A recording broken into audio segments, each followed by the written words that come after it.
ലൈംഗികാതിക്രമ കേസിൽ വിദേശത്തൊളിവിലായിരുന്ന JDS നേതാവ് പ്രജ്വൽ രേവണ്ണ ഇന്ന് രാത്രി ബംഗളൂരുവിൽ തിരിച്ചെത്തും.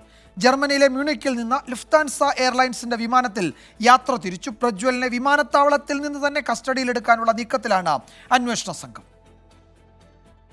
വിദേശത്തൊളിവിൽ പോയി ഒരു മാസത്തിന് ശേഷമാണ് പ്രജ്വൽ രേവണ്ണ നാട്ടിലേക്ക് തിരിച്ചു വരുന്നത്.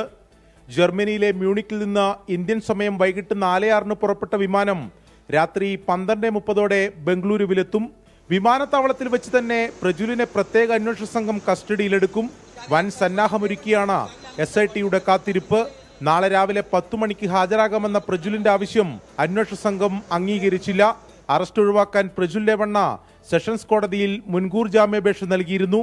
എന്നാൽ ജാമ്യാപേക്ഷ ഉടൻ പരിഗണിക്കണമെന്ന ആവശ്യം കോടതി നിരാകരിച്ചത് പ്രജ്വലിന് തിരിച്ചടിയായി. അതിനിടെ പ്രജ്വലിനെതിരെ ഹാസനിൽ വൻ പ്രതിഷേധ റാലി നടന്നു. ഇരകൾക്ക് നീതി ഉറപ്പാക്കണമെന്നാവശ്യപ്പെട്ട് പുരോഗമന സംഘടനകളുടെ കൂട്ടായ്മ എന്ന പേരിലാണ് നൂറുകണക്കിന് പേർ അണിനിരന്ന പ്രതിഷേധ റാലി സംഘടിപ്പിച്ചത്. 24 ബംഗളൂരു. വിധി ദിനത്തിൽ 24 മാജിക് ജൂൺ 4 ചൊവ്വാഴ്ച രാവിലെ 5 മണി മുതൽ 24-ൽ.